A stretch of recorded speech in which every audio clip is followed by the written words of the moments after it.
মেধাবীরা মুক্তি পাক, 2018 সালে আমরা এক রক্তক্ষয়ী আন্দোলন সংগ্রামের মাধ্যমে এই অসম কোটা বৈষম্যের বিরুদ্ধে এক বিজয় লাভ করেছিলাম।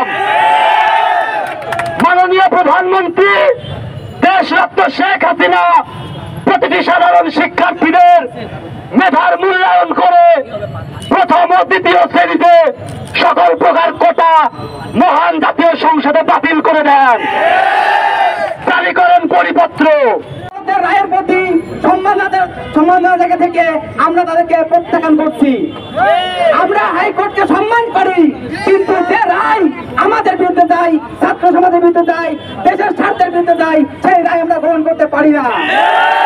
একই সাথে যে শিক্ষামন্ত্রী ঘোষণা করেছেন যে কোটা প্রথা থাকা জরুরি, আমি মনে করি শিক্ষামন্ত্রী সাধারণ শিক্ষার্থীদের মন্ত্রী নয়।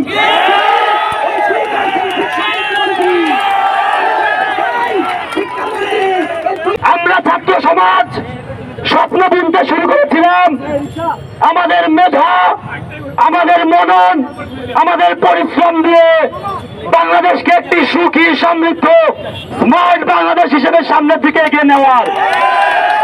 কিন্তু 2024 সালে আমাদের সেই স্বপ্নকে ধূলিসাৎ করে দিয়েছে হাইকোর্টের এই বাতিলের ঘোষণা।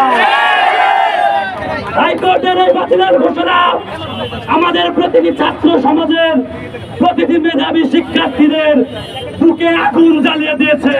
শিক্ষার্থীদের মন্ত্রীর জন্য আমরা তাদেরকে মন্ত্রিত্ব বানাই না। আমরা বলতে চাই যে মুক্তিযুদ্ধের চেতনা ছিল সাম্য, মানবিক মর্যাদা এবং সমতা।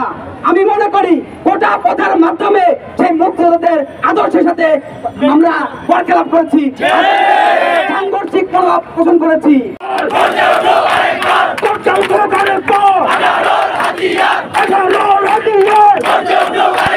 নারী হয়ে বলছি, আমি নারী কোটা চাই না। আমরা মেধার মাধ্যমে আমাদের দেশকে আমরা পরিচালনা করতে চাই।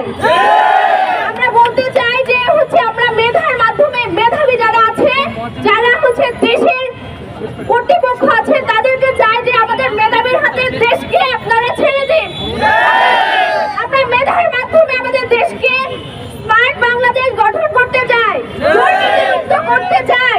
আমাদেরকে সেই সুযোগটা দিন। বৈষম্যের বাংলায় আমাদের মেধাবীদের শক্তি এবং সাহস জোগাড় করার জন্য আমাদের কোটা পদ্ধতির বাতিল চাই।